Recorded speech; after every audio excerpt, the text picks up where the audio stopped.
লোকে আমাকে সব সময় জিজ্ঞেস করে যে কানাই, এখন তুমি বড় হয়ে গেছো, এই বাচ্চাদের সাথে থেকে তুমি সব সময় দুষ্টুমি করো কেন? তুমি বড় হয়ে গেছো, বড়দের মতো থাকো। বেশিরভাগ লোকে এটা বুঝতে পারে না, ভাবে উনি তো ভগবান, ভগবানের মতো গম্ভীর নয় কেন? এবারে আমি কি করে বোঝাবো সবাইকে যে আমার ভগবান হওয়ার পিছনে যে সবচেয়ে বড় রহস্য, তা হলো এই বাচ্চারাই। আমার শক্তি কোথা থেকে আসে?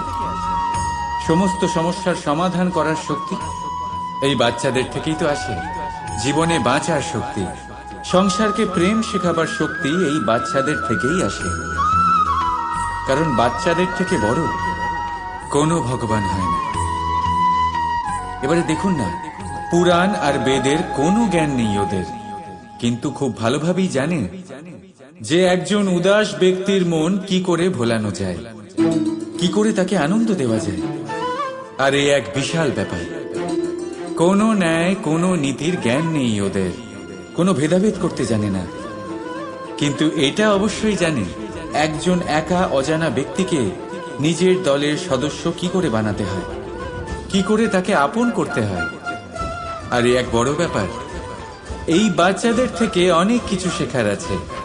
তাই আপনারাও নিজেদের জীবনে গম্ভীর হওয়ার চেষ্টা কখনোই করবেন না।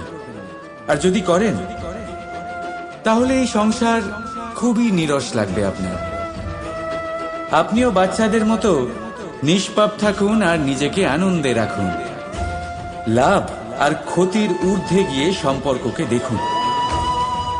জ্ঞান অর্জন করার পরিবর্তে ভালোবেসে সম্পর্ক পালন করুন। আপনি নিজেই বুঝে যাবেন যে এই সংসার কতটা সুন্দর। রাধা রাধা। কথায় আছে, জীবনে সম্পর্ক নিয়ে কখনো অঙ্ক কষা উচিত নয়। এই কথা তো ঠিক।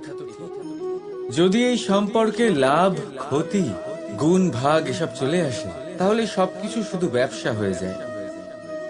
এই পুরো খেলাটাই হয়ে যায় অঙ্কের। আর এই জীবন নিশ্চিত রূপে অঙ্ক কষা নয়। এই জীবনে আনন্দকে বাড়ানো, কষ্টকে কমানো গণিতের খেলা নয়, ব্যবহার আর প্রেমের খেলা। কখনো কারোর মাথায় হাত রেখে তাকে শুভেচ্ছা জানালে হয়তো সেটা রাধা রাধা। বিপদ, বিপদের কথা শুনলে আমরা সবাই সচেতন হয়ে যাই। এই সংসারে এরকম কোনো প্রাণী নেই যে বিপদে পড়েনি, যে বিপদে ঘিরে থাকেনি। এবার কেউ কেউ বিপদের মুখোমুখি হয়ে বিজয় লাভ করেছে, কেউ কেউ তা পারেনি। কিন্তু বেশিরভাগ লোকেই বিপদের এই সময় কেটে যাওয়ার পরে বিপদের বিষয়ে ভুলে যায়। আর এটাই তার সব থেকে বড় ভুল হয়। বিপদের সাথে জড়িত এই তিনটি কথা সব সময় মনে রাখবেন। প্রথম, যারা আপনাকে বিপদে আপনি মনে রাখেন, তাহলে বিপদ ভুলেও কখনো আপনার জীবনে আর আসবে না। রাধা রাধা। মানুষ জন্ম নেয়, আর জন্ম নিলেই তার জীবনযাত্রা শুরু হয়ে যায়। তারপর সে পরিশ্রম করে, লড়াই করে, আর সে তার ফল অবশ্যই পায়। সেই নিজের জীবনযাত্রা নিজেই সাজায়। তার জীবনে ভয় ততক্ষণ প্রবেশ করে না যতক্ষণ না সে জীবনে কিছু অর্জন করে। একবার সে কিছু পেয়ে গেলে তারপরে সেটা হারিয়ে যাওয়ার ভয় মনের মধ্যে জন্ম নেয়। তারপর সে ভাগ্য, জ্যোতিষ, ভবিষ্যৎ এইসব দেখতে ব্যস্ত হয়ে পড়ে। আমি আপনাকে একটা প্রশ্ন করছি, আপনি যখন এই সংসারে এসেছিলেন, কি নিয়ে এসেছিলেন যে আপনি হারাবেন? কিছুই না। আপনার বশে আপনার জীবনের সেই মুহূর্তই আছে যা আপনার হাতে আছে, অন্য কিছুই নয়। আপনার হাতে আছে আপনার কর্ম। যে জীবনে দুর্ভাগ্যে হতাশ হয় না, যে অসফলতার জন্য ভেঙে পড়ে না, সেই এই জীবনে বিজয়ী হয়। বলুন, যখন আপনার জীবনে কিছুই ছিল না, কি করেছিলেন?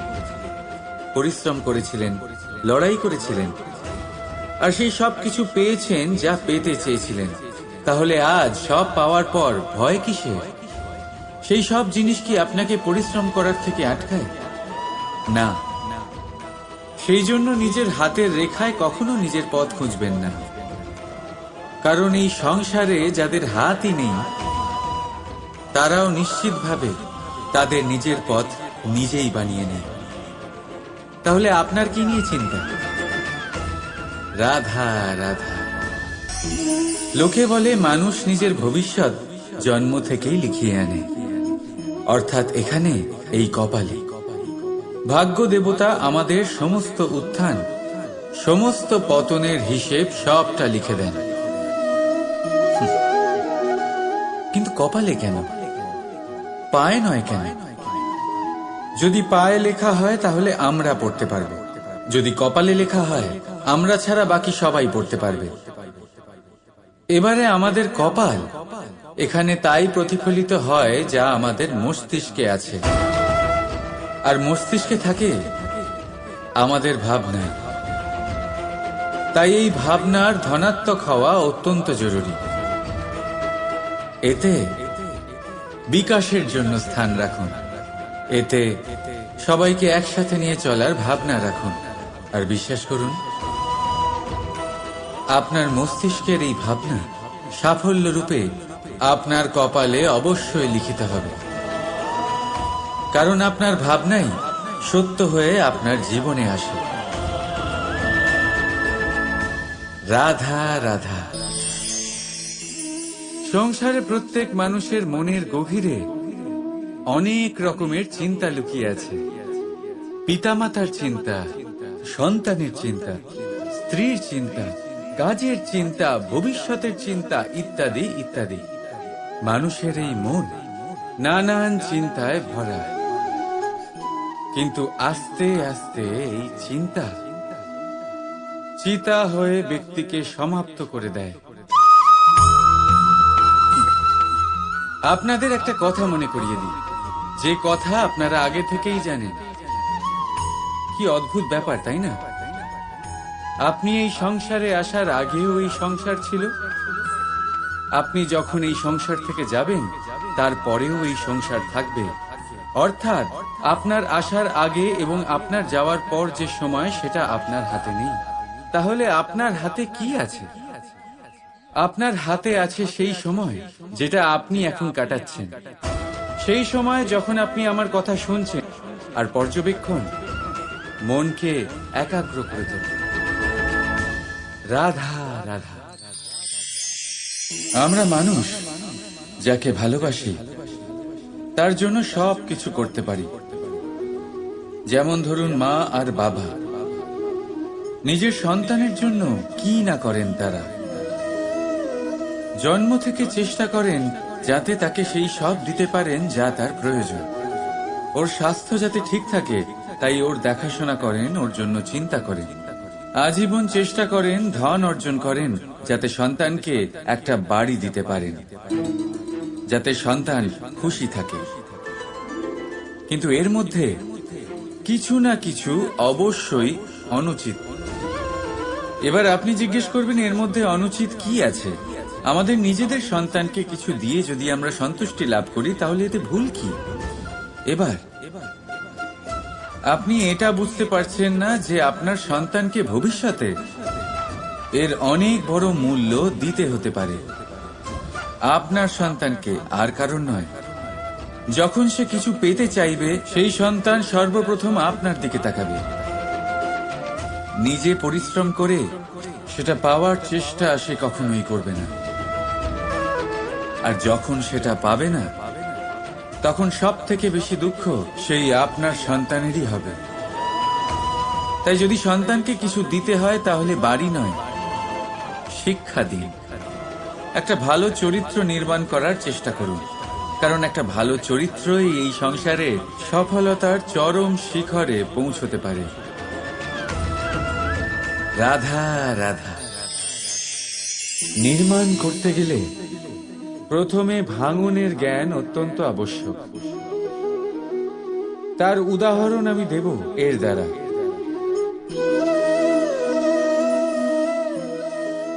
এই সুস্বাদু পায়েস, এটা তৈরি হয় পুষ্টিকর ভাত দিয়ে।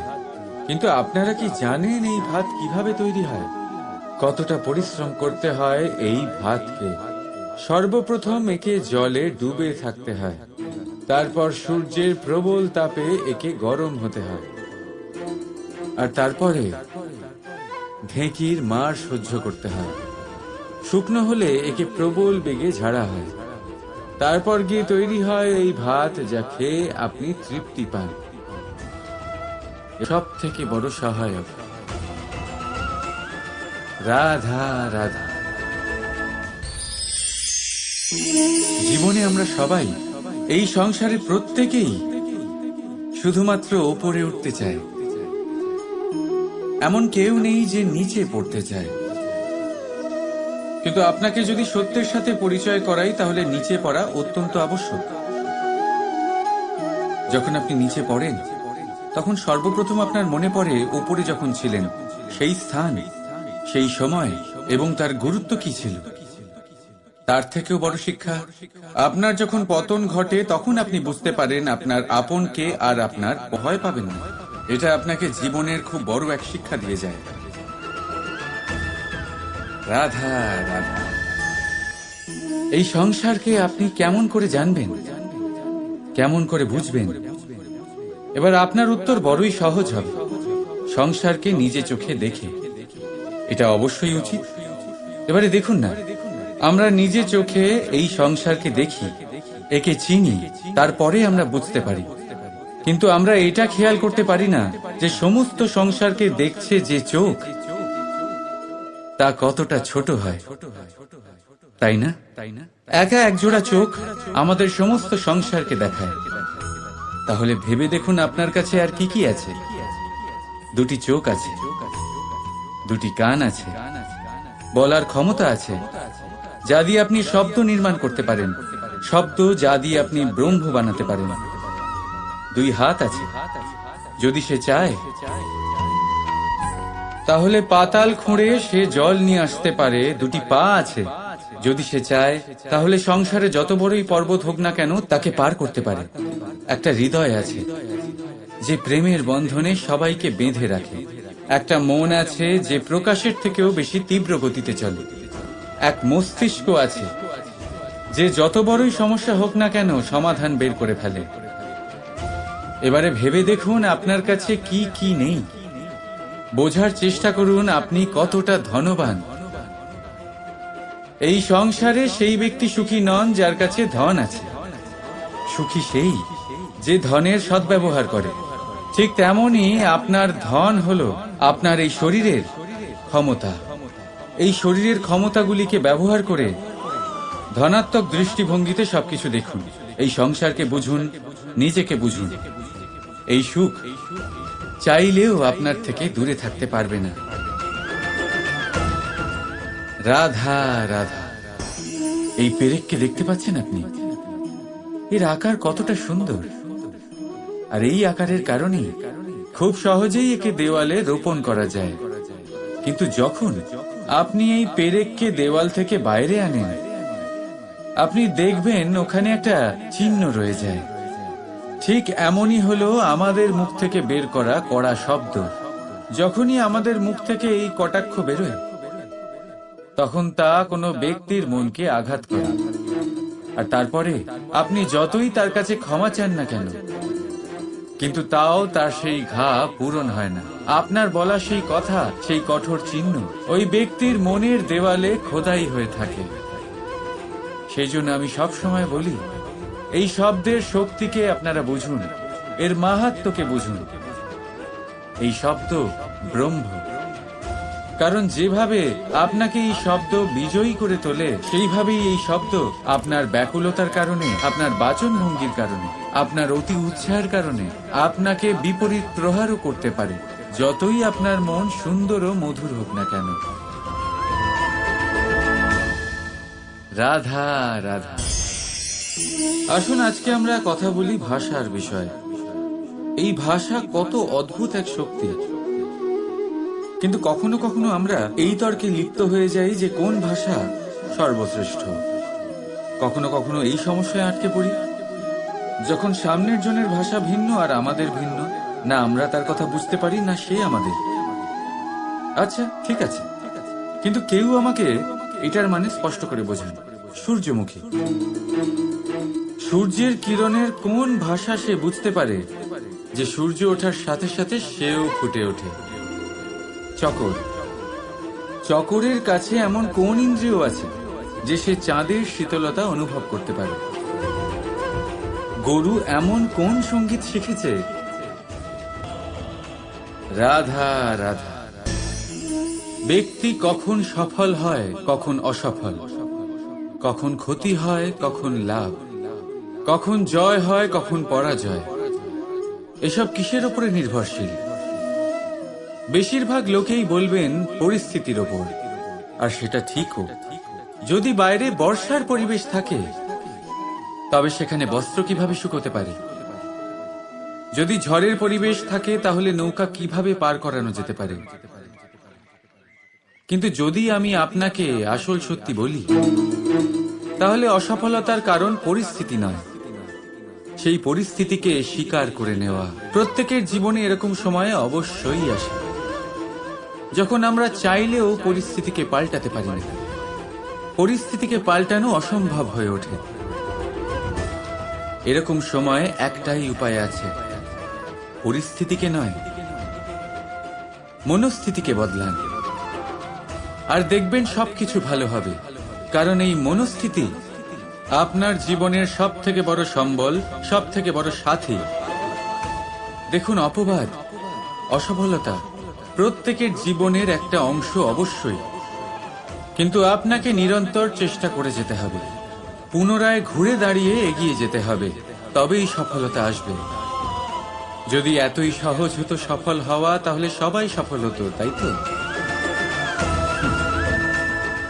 রাধা রাধা।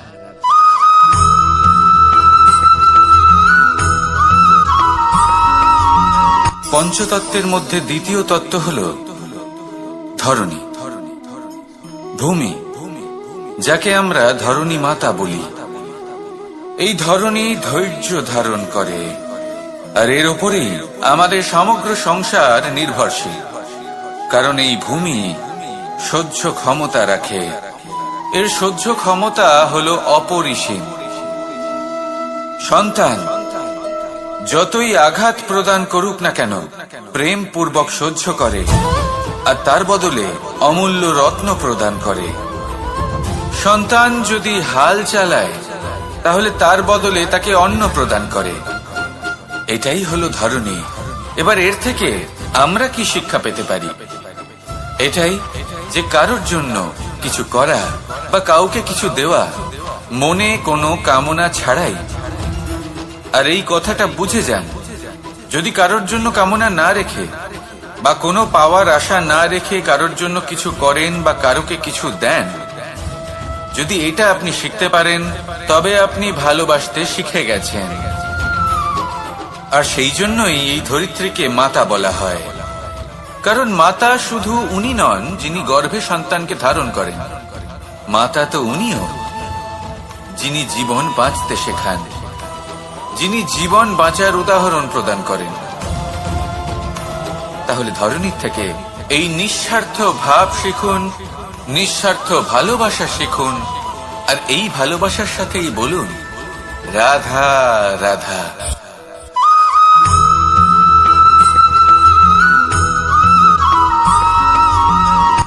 কথায় আছে, অন্ধকারে প্রদীপ প্রজ্বলিত করলে চতুর্দিক আলোকিত হয়। কিন্তু যদি এই প্রদীপ আমি সূর্যের আলোর সম্মুখে সকালবেলায় প্রজ্বলিত করে রেখে দিই, তাহলে কি হবে?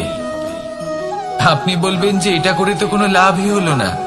সূর্যের প্রকাশের সামনে এই প্রদীপ আসলে কিছুই নয়। এবার এই চিন্তা ভাবনা প্রত্যেক দিন করতে হবে, আর একটা অমূল্য শিক্ষা পেতে হবে। মনে করুন যে আপনি মহাপুরুষের সামনে বসে আছেন, কোনো মহাজ্ঞানীর সামনে, তাহলে সেই ব্যক্তির সামনে নিজের জ্ঞানের প্রদীপ প্রজ্বলিত করবেন না, নীরব থাকুন আর সেই ব্যক্তির সূর্যের প্রকাশের মতো জ্ঞান প্রাপ্ত করুন। যতটা পারবেন জ্ঞান লাভ করুন।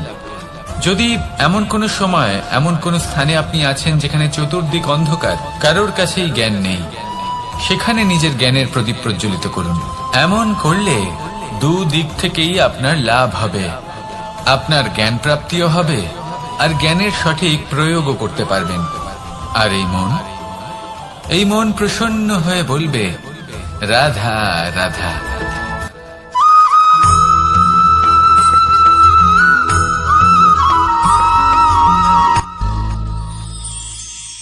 শিশিরের বিন্দু পাতার ওপর পড়ে আর তার গায়ে লেগে থাকে। পাতা তাকে শুষে নিতে পারে না আর শেষ পর্যন্ত সে ঝরে পড়ে যায়। অন্যদিকে রয়েছে মেঘ এবং চাতক। এদের মধ্যে অনেক দূরত্ব থাকে। মেঘ থাকে আকাশে আর চাতক থাকে ধরিত্রীতে। কিন্তু যখন এই মেঘ থেকে বৃষ্টি ঝরে পড়ে, এই চাতক কিন্তু সেই জলই পান করে, নয়তো সে তৃষ্ণার্ত থেকে যায়। এবার অন্যদিকে দেখলাম শিশির বিন্দু আর পাতার এই সম্পর্ক। এরা খুব কাছাকাছি থাকে, ঘনিষ্ঠও থাকে। অন্যদিকে রয়েছে মেঘ এবং চাতকের সম্পর্ক, যাদের মধ্যে অনেক দূরত্ব থাকা সত্ত্বেও তারা খুব ঘনিষ্ঠ, তাই না? এই সারমর্ম খুব সরল। এই নৈকট্য, এই দূরত্ব, তা আপনার সম্পর্কে প্রভাব কিছুতেই ফেলতে পারে না। এই নৈকট্য, এই দূরত্ব, এইসব হলো শুধুমাত্র মনের ব্যাপার। কখনো আপনি অনুভব করেছেন আপনি কারোর থেকে অনেক অনেক দূরে আছেন, অনেক দূরে আছেন, তাও সেই ব্যক্তির প্রতি আপনি টান অনুভব করেন। সেখানে আপনি কারোর সাথে প্রত্যেক দিন অতিবাহিত করেন, সমস্ত জীবন অতিবাহিত করেন, সব থেকে বেশি সময় তার সাথে অতিবাহিত করেন, তাও তার প্রতি সেই টান অনুভব করেন না। এই সংকেত হলো মনের দূরত্বের। তাহলে মনের এই দূরত্ব দূর করুন আর আমার সাথে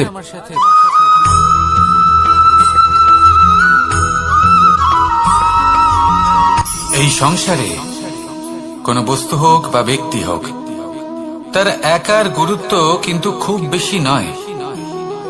একটা উদাহরণ হিসেবে বৃষ্টির ফোঁটাকে ভেবে দেখুন। যদি একটি বৃষ্টির ফোঁটা হয় তাহলে তার খুব বেশি গুরুত্ব থাকে না, কিন্তু যখন সহস্র বৃষ্টির ফোঁটা মেঘের মধ্যে দিয়ে ঝরে পড়ে, তখন সেটা বর্ষার রূপ ধারণ করে। সেই বর্ষা যা এই প্রকৃতিকে শান্ত করে। সেইভাবেই পাথরের ছোট টুকরো, তার খুব বেশি গুরুত্ব থাকে না, কিন্তু যখন অসংখ্য পাথরের টুকরো একত্রিত হয় তখন তা পর্বতের আকার ধারণ করে। সেইভাবেই কিছু মানুষ যখন একত্রিত হন তখন তৈরি হয় পরিবার। কিছু পরিবার যখন একত্রিত হয় তখন তৈরি হয় সমাজ। যখন অনেক সংখ্যক সমাজ একত্রিত হয় তখন তৈরি হয় রাজ্য। এবার এই রাজ্যের সব থেকে গুরুত্বপূর্ণ ব্যক্তি হতে পারেন রাজা, কিন্তু তাও সেই রাজা একা কিছু করতে পারেন না। যুদ্ধ লড়ার সময় তারও নিজের সৈন্যদলকে প্রয়োজন পড়ে। কিন্তু এই সংসারে এমন একজন ব্যক্তি আছেন যিনি একাই সব কাজ করতে থাকেন, এবং সেই ব্যক্তি হলেন মা। আমাদের জীবনে একজন পিতার ভূমিকা কিন্তু নিঃসন্দেহে অমূল্য, কিন্তু আমাদের সকলের জীবনে যে ভূমিকা একজন মায়ের তা অন্য কারোর থাকে না। একজন মা একাই সন্তানকে বড় করতে পারেন, সংস্কারী করে তুলতে পারেন, তার জন্য পরিশ্রম করেন। আর এত কিছু কাজ করার পরেও তার কাজের জন্য তিনি প্রশংসা অবশ্য পান না। উল্টে যদি সেই সন্তান অনুচিত পথে চালিত হয়, অনুচিত কর্ম করে, তখন সেই মাকেই অপবাদের পাত্র হয়ে উঠতে হয়। আমাদের জীবনে মায়ের যোগদান কতটা সেটা বুঝুন। আপনাকে বড় করে তোলার জন্য উনি কতটা পরিশ্রম করেছেন সেটা বুঝুন। আজ থেকে, এখন থেকে, এই মুহূর্ত থেকে মাকে সম্মান করতে শিখুন। যখন সময় পাবেন, যখন সুযোগ হবে, তখন তার প্রশংসা করুন, ওনারও ভালো লাগবে। আর মায়ের এই মমতার জন্য, তার এই ভূমিকার জন্য আসুন সবাই মিলে আমরা তাকে প্রণাম করি। আর সকলে মিলে ভালোবেসে বলি, রাধা রাধা।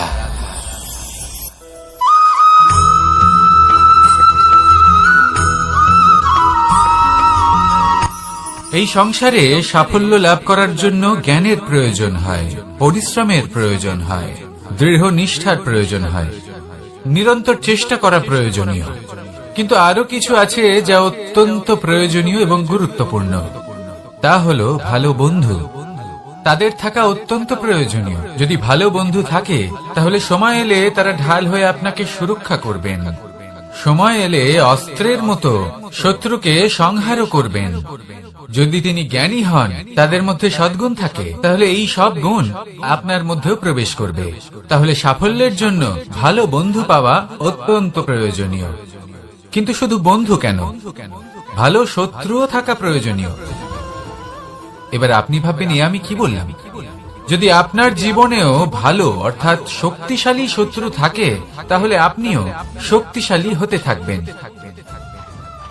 এই শত্রু আপনাকে প্রেরিত করবে আরো বেশি শক্তিশালী হয়ে ওঠার। কখনো কোনো হরিণকে দেখুন, তীব্র গতিতে দৌড়তে থাকে। কেন তীব্র গতিতে দৌড়য়? এই কারণে নয় যে কোথাও তার জন্য মধুর ঘাস অপেক্ষা করে রয়েছে, না। সে এই কারণে তীব্র গতিতে দৌড়য় কারণ সেটা না করলে তার পেছনে একটি সিংহ আছে যে ওকে নিজের ভোজন করে ফেলবে। তাই জীবনে বিপদ, সংকট, এই সবকিছুও হলো অত্যন্ত গুরুত্বপূর্ণ। তার সম্মুখীন হতে শিখুন আর আমার সাথে ভালোবেসে বলুন, রাধা রাধা।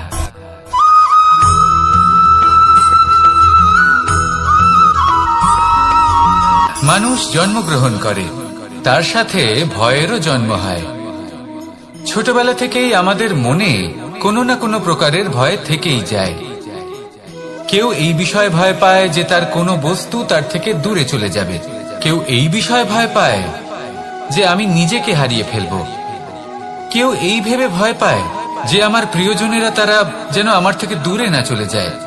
কেউ এই ভেবে ভয় পায় যে আমরা যেন পথ না হারিয়ে ফেলি, আদি ইত্যাদি। কিন্তু সত্যি কথা বলতে, ভেবে দেখুন এই ভয় বাস্তবে কি? শুধুই একটা মনস্থিতি, আর কিছুই নয়। যা কিছু আপনি জীবনে পেয়েছেন তা একদিন আপনাকে হারাতে হবে। এই জীবন হলো আপনারই, কিন্তু তাও একদিন সমাপ্ত হবে। তাই ভয় পেয়ে কি লাভ? এই ভয় শুধু আপনাকে জীবন যাপন করা থেকে বাধা দিচ্ছে, আর কিচ্ছু নয়। পথ হারিয়ে ফেললেই বুঝতে পারবেন যে নতুন পথ কিভাবে বানাতে হয়। কিছু মানুষকে জীবন থেকে হারালে তবেই আপনি বুঝবেন যে আপনার আপনজনকে। এই ভয়ের কারণে ভীত হয়ে থাকবেন না। এই তারা নক্ষত্র অন্ধকারের অভাবে গুরুত্ব হারায়। শিবকেও মহাদেব হওয়ার জন্য বিষপান করতে হয়েছিল। প্রত্যেক পরিস্থিতি, প্রত্যেক সাফল্য আপনার পরীক্ষা নেবে। তাতে উত্তীর্ণ হওয়া হলো আপনার কর্ম। যখনই আপনি ভয় পাবেন বা সংকটের সম্মুখীন হবেন, তখন সাহসের সাথে তার সম্মুখীন হন। মনে রাখবেন, যে সম্মুখীন হতে জানে, সাফল্য তার সাথে সবসময় থাকে। আসুন আর আমার সাথে ভালোবেসে বলুন, রাধা রাধা।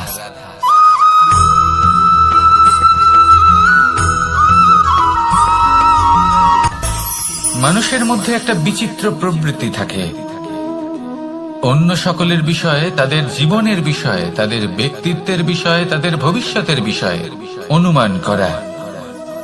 এটা হলো অনুচিত। কারোর অতীতকালকে দেখে লোকে ভবিষ্যৎ বলে দিতে পারেন, বর্তমানকে দেখে ভবিষ্যতের বিষয়ে অনুমান করে ফেলেন। উদাহরণ দিতে হলে বলবো, কোনো দাসকে দেখুন, ওকে দেখে লোকে বলে যে ওর ভবিষ্যৎ সেটাই হতে পারে, অনুমান করে ফেলেন। আর এই রাজাকে দেখুন, উনি তো কত সুখী হবেন, উনি তো জগতের সব থেকে অধিক সুখী মানুষ, কত সুখ সুবিধা আছে ওনার কাছে, ধারণা করে ফেলেন। তবে সত্য তো এটাই যে কারোর ব্যক্তিত্বের বিষয়ে, তাদের ভবিষ্যতের বিষয়ে আপনি পূর্ণ সত্য কখনোই বলতে পারবেন না, শুধু অনুমান করতে পারবেন। আর এই অনুমান করে সত্যি কোনো লাভ হয় না, কারণ এই কাল সেটা হলো অত্যন্ত শক্তিশালী। কালো থেকে কালোতর কয়লাকেও হিরেতে পরিণত করতে পারে। অনেক বড় বড় রাজাকেও বিদূষক বানিয়ে ফেলতে পারে এক মুহূর্তেই। তাহলে আপনি অনুমান করে কি লাভ? কি পেলেন অনুমান করে? সেই জন্য কারোর বিষয়ে কোনো অনুমান করবেন না, তার ভবিষ্যতের বিষয়ে অনুমান করতে যাবেন না, কারোর বিষয়ে কোনো ধারণা করে নেবেন না। কিছু করতে হলে ভালোবাসুন, সবার মধ্যে ভালোবাসা ছড়ান, সবার মধ্যে ধন্যাত্মক ভাব ছড়ান। এই মন প্রসন্ন হয়ে বলবে রাধা রাধা।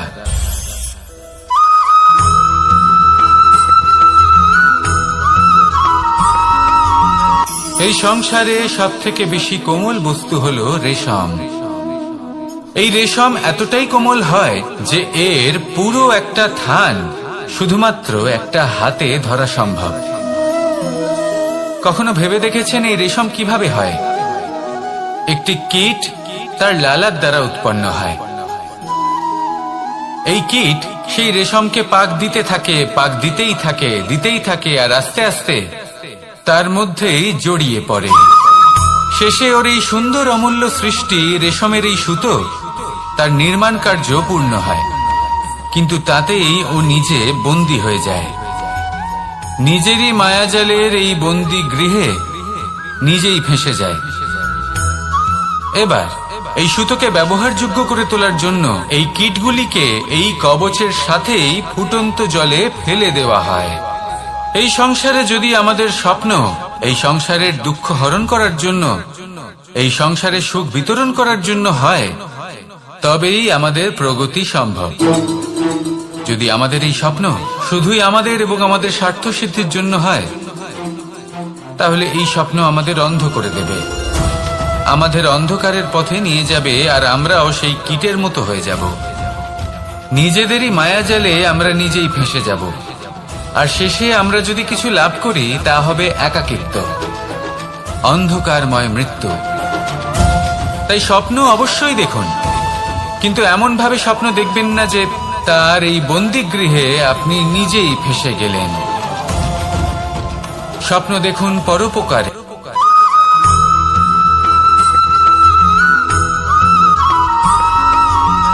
এই সংসারে প্রত্যেক মানুষ এটাই চান যে তিনি যেন ধনবান হন, আর্থিক অবস্থা তার ভালো থাকে, ওনার বাড়িতে লক্ষ্মীর আগমন হয়। কিন্তু সেটা হবে কি করে, সেটাই হলো প্রশ্ন। কেউ বলেন যে যদি পরিশ্রম করো তাহলে ধন অর্জন সম্ভব, কেউ বলেন যে যদি বিদ্যা লাভ হয় তবেই ধন অর্জন সম্ভব, কেউ বলেন যে যদি বলশালী হও তবেই সম্পন্ন থাকবে। ভালো কথা, যদি তাই হয়ে থাকে, তবে দিনমজুর সারা দিন পরিশ্রম করেন, তিনি কেন ধনী হন না? অনেকজন বিদ্বান মানুষ আছেন এই সংসারে, তারা কেন ধনবান হন না? অনেক সংখ্যক বলশালী ব্যক্তি আছেন, তাদের কাছে ধন নেই কেন? তাদের কেন ধনের অভাব হয়? আবার এমনও কিছু মানুষ আছেন যারা পরিশ্রম করেন, তারা দিনমজুর, কিন্তু তারা ধন অর্জন করতে পারেন। কিছু বিদ্বান ব্যক্তি আছেন যাদের কাছে অধিক মাত্রায় ধন রয়েছে, কয়েকজন বলশালী ব্যক্তি রয়েছেন যাদের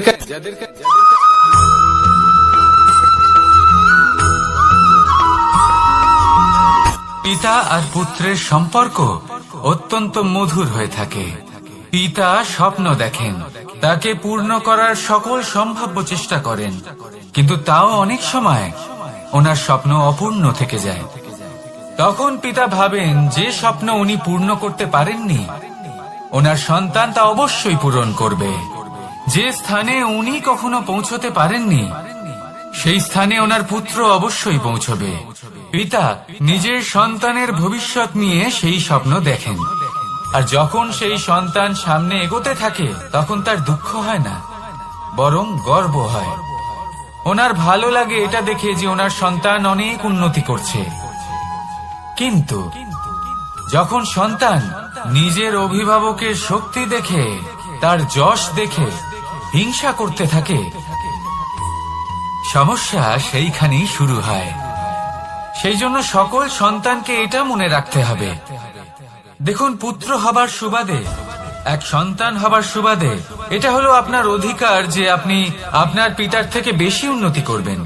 আপনার পিতাও এটাই চান, কিন্তু সুস্থভাবে এটা করুন। একটা রেখা টেনে নিন, যাতে আপনি তাতে এগোতে পারেন আর আপনার পিতার তাতে গর্ববোধ হয়, আর সেই বিষয়ে দুঃখ না হয় যে আমার সন্তান আমাকেই ছোট করার চেষ্টা করছে। ইতিহাস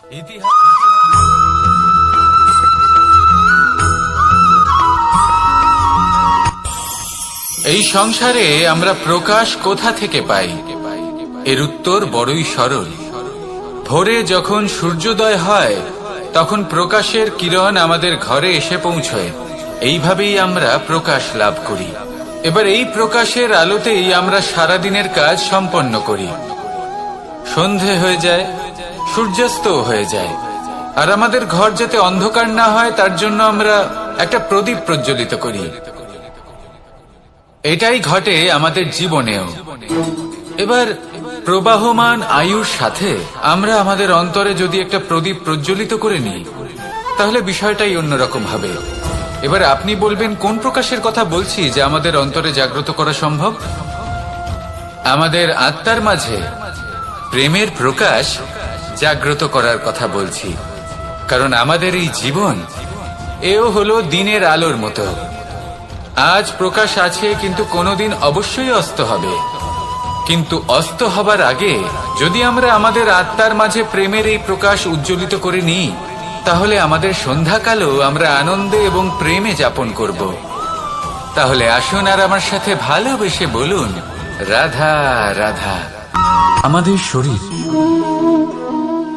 প্রকৃতির সর্বশ্রেষ্ঠ রচনা। যে অঙ্গ প্রত্যঙ্গ আমরা লাভ করেছি প্রত্যেকটির মধ্যে একটি নিজস্ব বার্তা রয়েছে। একটু ভেবে দেখুন, দুটি চোখ দিয়েছে দেখার জন্য, দুটি কান দিয়েছে শোনার জন্য, নাসিকাও আছে দুটি, দুটি হাত দিয়েছে দ্বিগুণ পরিশ্রম করার জন্য। কিন্তু জীব শুধুমাত্র একটি। তার উপরেও তীক্ষ্ণ বলিষ্ঠ দাঁত দিয়েছে তার রক্ষার জন্য।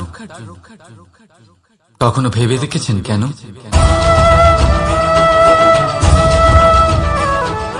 কারণ শব্দ আর শব্দের প্রয়োগ মানুষের সবচেয়ে বড় অস্ত্র, যার প্রয়োগ যত ভেবেচিন্তে করা যায় মানুষ তার জীবনে ততটাই উপরে উঠতে পারে।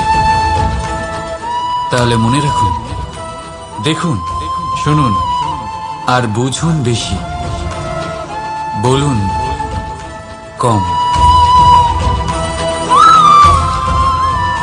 রাধা রাধা।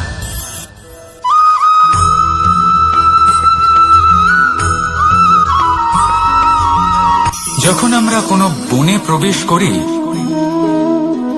তখন এই সবুজ ঘাস দেখে, এই কোমল ঘাস দেখে আমাদের মন প্রফুল্ল হয়ে ওঠে। ভিন্ন ভিন্ন প্রজাতির ফুল, ভিন্ন ভিন্ন রঙের ফুল দেখে এই মন আনন্দে ভরে ওঠে। এখানে শিশুরা আনন্দ লাভ করে, বড়রা ভোজন গ্রহণ করেন, কথাবার্তা বলেন, হাঁটাহাঁটি করে বেড়ান। এবার ভেবে দেখুন, যখন এই উপবনের নির্মাণ হয়েছিল সেই সময় যদি এই মাটিকে সঠিকভাবে খনন না করা হতো, যদি তাতে সঠিকভাবে বীজ রোপণ না করা হতো, যদি কোনো সংঘর্ষ না হতো, পরিশ্রম না করা হতো, যদি চলতে চলতে পায়ে কাঁটা না বিঁধে যেত, তাহলে এই সুন্দর বন দেখে আমরা কি এই আনন্দ লাভ করতে পারতাম? কখনোই নয়। ধরুন কোনো নদীর তটে সুন্দর একটি বন আছে, সেই বনের আনন্দ লাভ করতে গেলে আপনাকে সেই নদী পার করতেই হবে। যদি সুখের নদীর কাছে পৌঁছতে চান তাহলে তটে যে কাঁটা রয়েছে সেগুলোর সাথে সংঘর্ষ করতেই হবে। এই সংসারে যদি আপনি সুখ লাভ করতে চান তাহলে সুখ লাভের এই যাত্রা শুরু করতে হবে সংঘর্ষ দ্বারা। তাহলে সংঘর্ষকে স্বাগত জানান, এর পেছনেই সুখ রয়েছে যা আপনার জন্য অপেক্ষা করছে। এবার হাসুন আর আমার সাথে ভালোবেসে বলুন, রাধা।